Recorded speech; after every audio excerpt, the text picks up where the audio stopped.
I'm Scott Allen Miller. It is the 18th of January 2022. This is the Sheep Guarding Llama vlog from Las Peñitas, Nicaragua, and today is our day in León, which worked out absolutely perfect because we have no internet at the hotel still for the second day. Or we have a little bit, like our phones have internet and our neighbors have working Wi-Fi, so we can kind of get online, especially during the day, but it's a good day not to be there. It's very hard to really get work done. So perfect, right? It just worked out that today became a León day. I had to get up and walk the dogs early this morning. Boy, I say that every day, but it's an important reminder as to just what my routine is like, that I really am getting up early every day and taking those dogs out for a walk. We left at about 7:45 with Leo to go to León. We had so many people that Paul went up on his scooter. He does not have the license for his motorcycle yet, or the registration, I should say. He has a license, but the motorcycle does not. And Alan and Anna went with us, and Dominica and I all in the taxi with Leo. We went up and met with our architect this morning. We got there at about 8:30. His office is near El Cesteo, if you're looking at a map and just wondering where we were. We got to go to a real office in Nicaragua. It's not something you get to do very often, just a random professional's office. That was interesting. Just, you know, it's interesting just to see these everyday bits of life here in the country as opposed to what you would see, say, in the United States. We're used to what offices look like there, and, you know, of course it's different here, so that was fun. We had a really nice meeting. I think it went really well. We've been working with this architect for a while, so we all know him really well, and we get along great, and we all can joke and stuff, and he speaks some English, so that went really well. This is the planning meeting, the initial planning meeting for the new property. If you've been watching the show, you will know we just bought a property back there a little ways, about 5 or 10 minutes walk away. Do the walkthroughs of town. I do go past it at some point, so if you know us, you can find out where it is.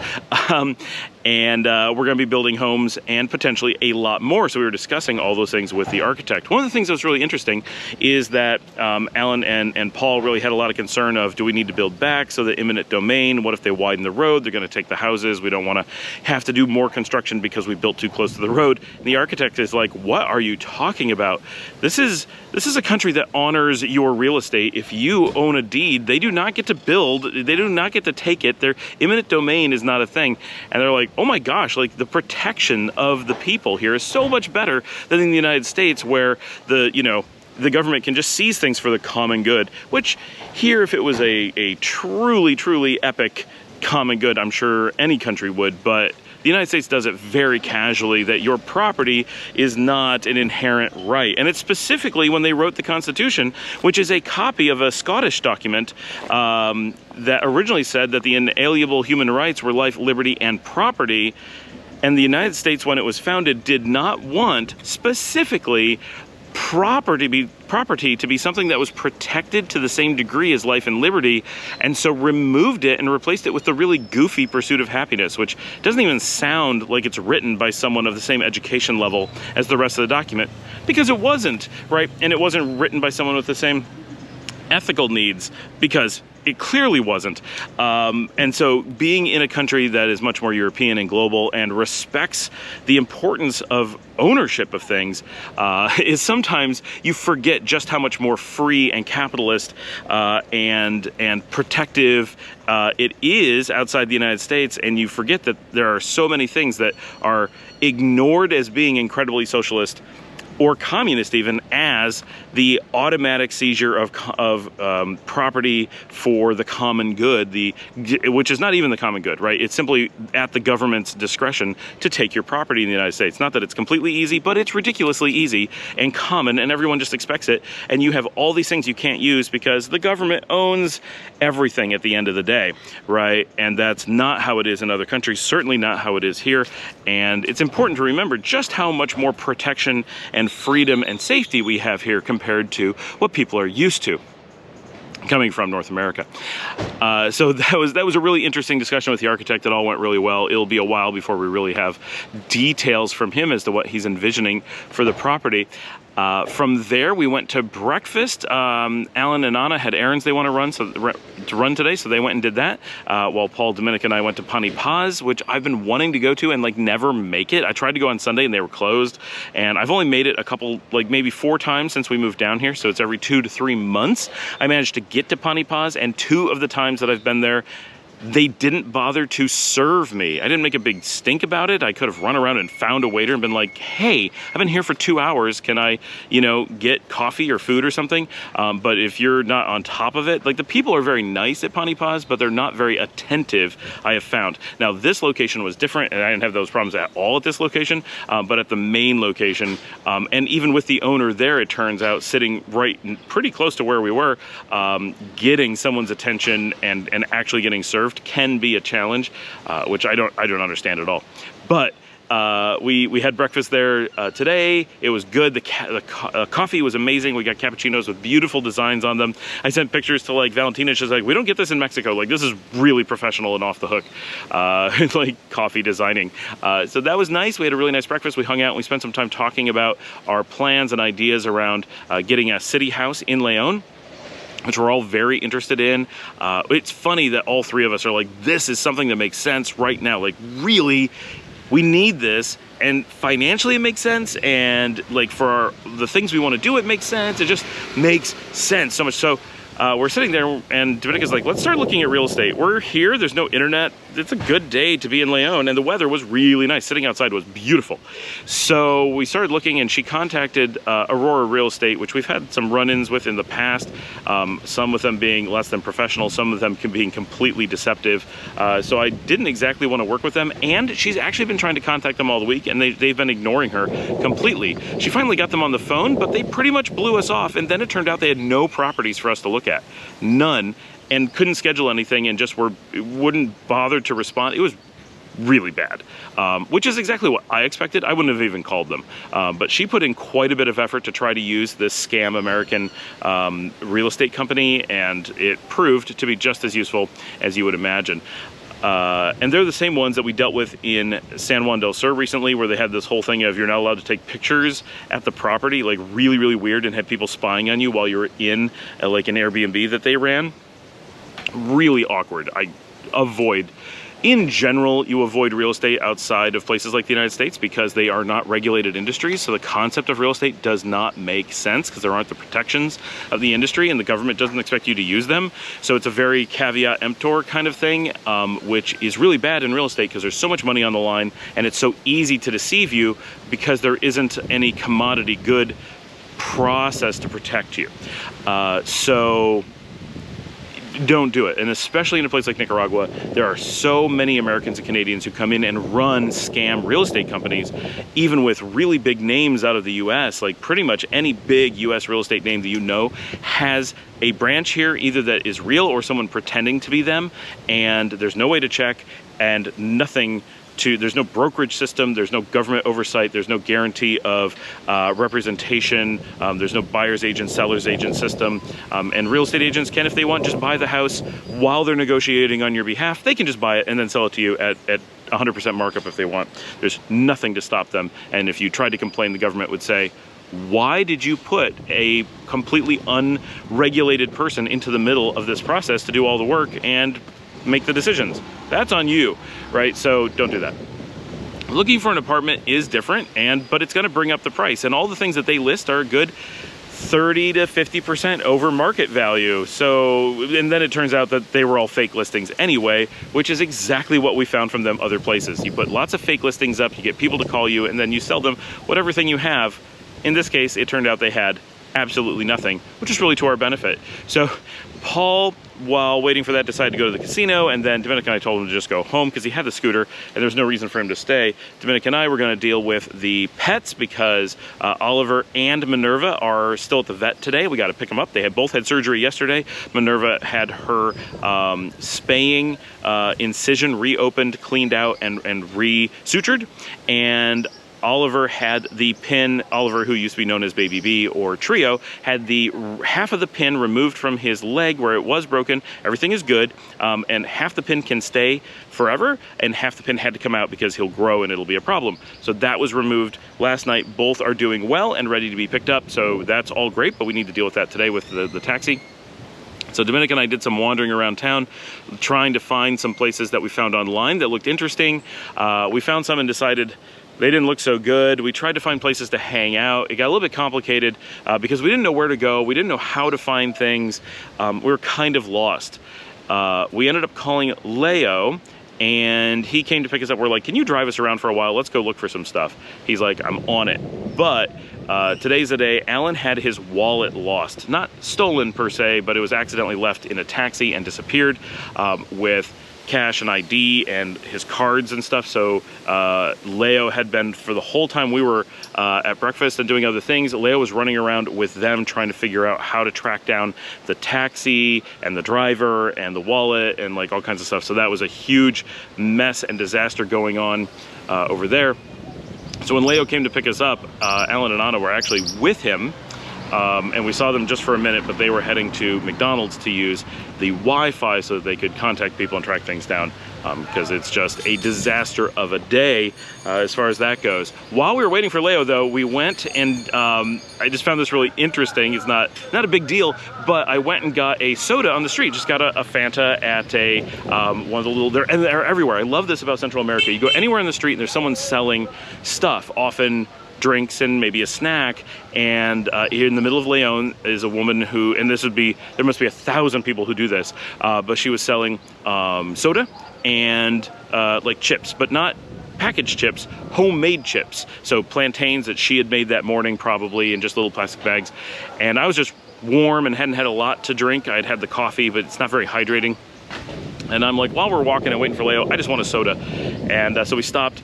And it was because, so it's an extra high cost when you buy it on the street. If you were to go to a pulperia, it'd be a little bit less, but buying a full, and this is a full glass bottle, so like 16 ounces of Fanta, which is a Coke product, on the street was 15 Cordoba, which is roughly 45 cents for a cold soda on the street. You never find that in the United States.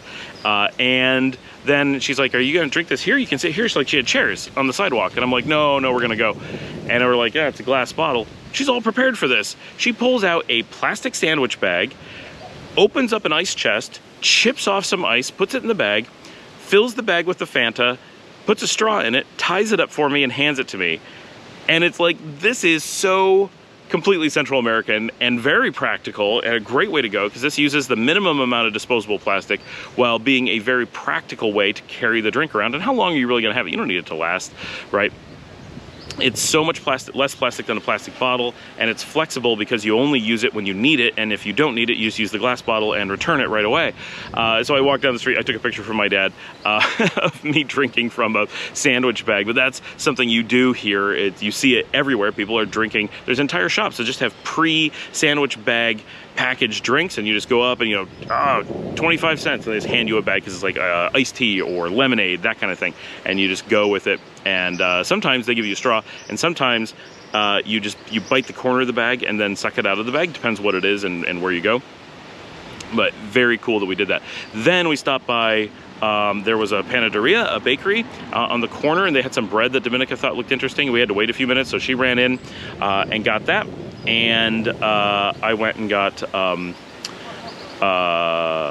a cake. I found a cake that looked really interesting, and so I picked just a small one, kind of a 2-serving cake rather than a full-size cake, and got that, and we took him with us, and Leo pulled up a few minutes later, and off we went. Now, he had some connections because he knows everybody, so we went and looked at first an apartment building, and it didn't work out perfectly for us. They only had a 1-bedroom, which would not really suit what we're looking for, but it could for sometimes, because it's just, you know, Dominica and I are out in the city, we need to crash, or, you know, Paul's going out and he wants to use it. So if we only want to use it when one person at a time and not really a place to take the kids and not really a place to take the dogs, it could work. But we went and looked, and it was really interesting getting to see it, because it was a full 1-bedroom. It was actually quite a nice apartment in a beautiful building. From the outside, it was very nice looking. Not fancy, but very, like I would say 1960s America classy, with like beautiful, you know, apartment building font on the outside, and the place was painted really nice. It wasn't very big.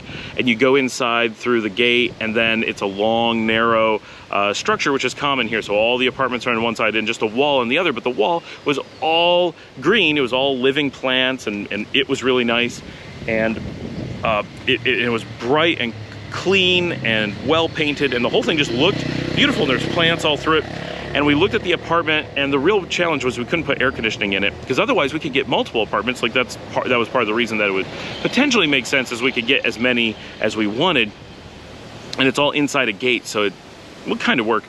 And but so a single apartment with its kitchenette, full bath, which was pretty nice, a acceptable sized living room, and a decent bedroom, monthly $120 US.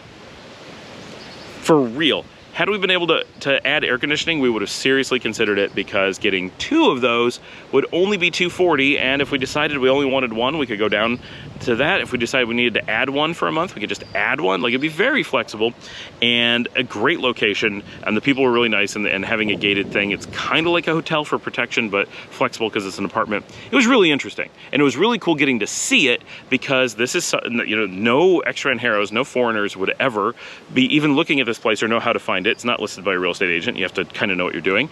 And this is how someone who could afford a $120 a month rent would potentially live. And it's a nice place. Like, this is quite an upper end apartment for a local, and very close to downtown. So it was really interesting getting to see it. I wish we could see more stuff like that, because it helps us understand what it's like living here. So then we went on. He had a friend who had a house for us to look at. He was able to drive us by it so we could see it from the outside, but we couldn't get in. They weren't available. We didn't have anywhere else to look, so we talked to them a little bit, got some information on it, and then we ran into town, got the dogs, which is only a few blocks really, ran in, got the dog and the cat, and brought them back to the hotel.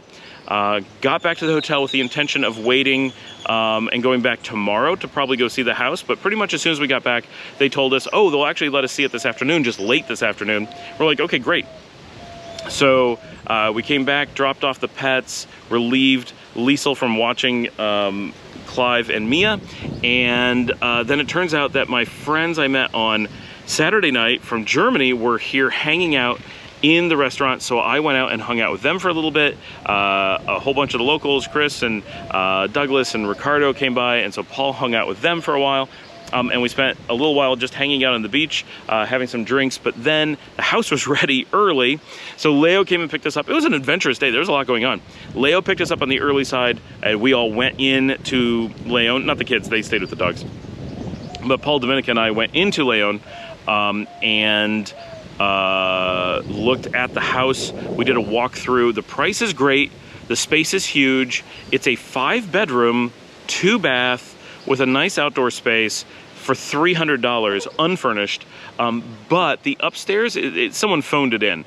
It had the potential to be quite nice had they made it a 4-bedroom, 2 up, 2 down, 2-bath. It would have been okay, but they tried to squeeze in this 3rd, and instead they ended up with the upstairs. So the downstairs was nice. You drive in and it has traditional Central American garage space, which is kind of like a living room that you can put a car in.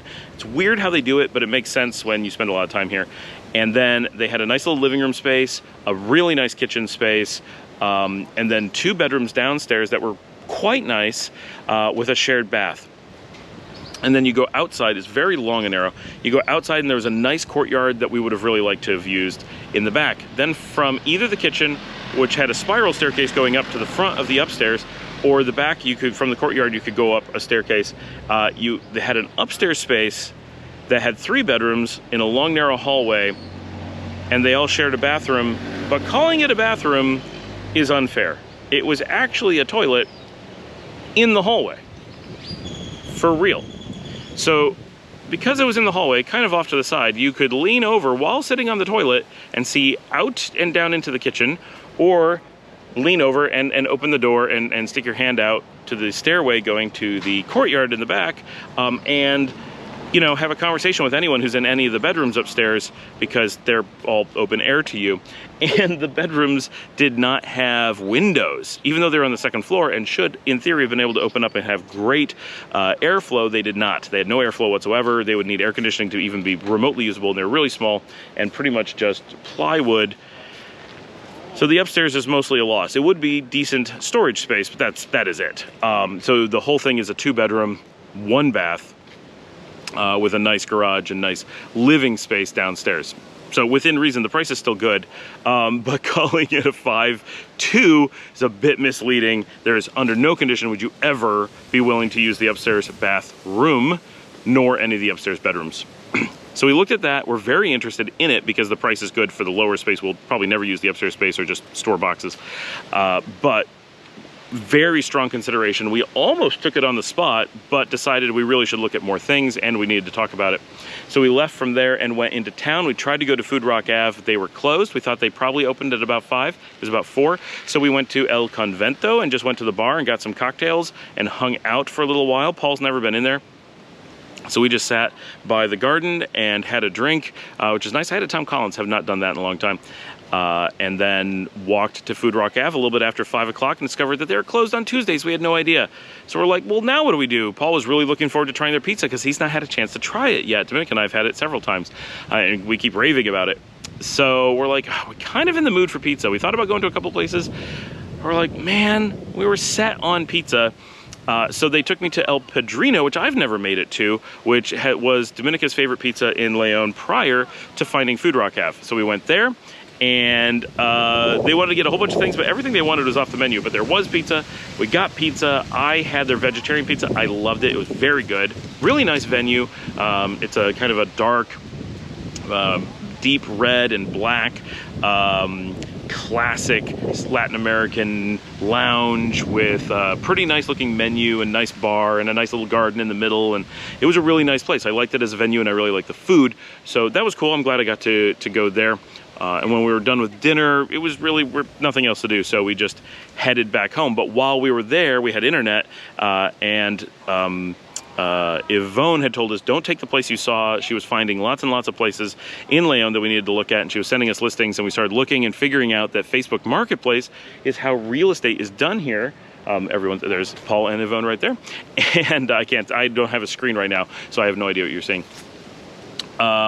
And so we started looking through there, and Dominica started looking, and she's like, oh my gosh, there's so many listings we gotta look at. So she contacted easily 20 places, and about 5 got back to her, and they started scheduling stuff for tomorrow. So tomorrow's plan is some combination of us are gonna go into Leon and start looking at houses in earnest, and hopefully we'll make a decision in the next 48 hours as to finding a place. It seems pretty reasonable that we will be able to find something. The prices are good, there's a good selection, and there's a lot of stuff in good areas, so we're really super interested in all of that.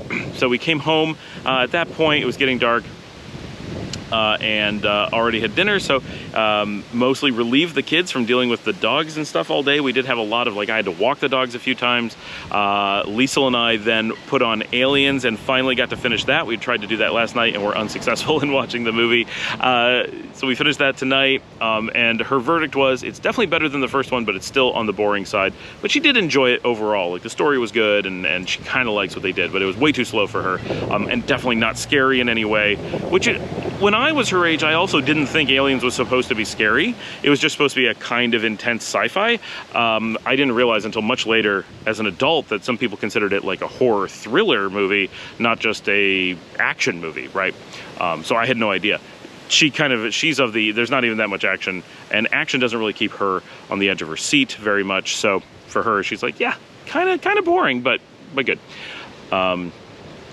The cat seems to be doing pretty well. Oh, on the way back this afternoon, I forgot to say, we dropped Oliver off with his parents because we were only his fosters and helping deal with the veterinary today. So he is home and happy and doing so well. He's so big and just a happy dog now. And that pretty much wraps up our day. Tomorrow, at the end of the day, we had the plan that the first showing is about 10 o'clock. I have a lot of work to catch up on. Our internet is back on tonight. While we were at El Padrino, they finally figured out that we had a fiber cut at the hotel, so we were the only ones who were down. The Teco, who does our internet, is really good. Once they know it's their problem, they're right out to fix things. They came out and fixed it tonight. We're back up and running. So tomorrow, I'm gonna have a lot of catching up on work that I really should do. So I'm gonna do that and work from the house and only run into Leon if they need me. They're gonna go and just hit as many houses as they can get to show them places throughout the day. And that's our project for tomorrow. And hopefully we find something as early as tomorrow. We may just be done. It may be that easy, or it may be going on for a while. And by the end of the day, there was no word on Alan's wallet. They were unable to find it. So unlikely that it's going to turn up at this point. The taxi driver did not turn it in or contact anybody. So that's been really rough. All right, I will see all of you tomorrow on Wednesday.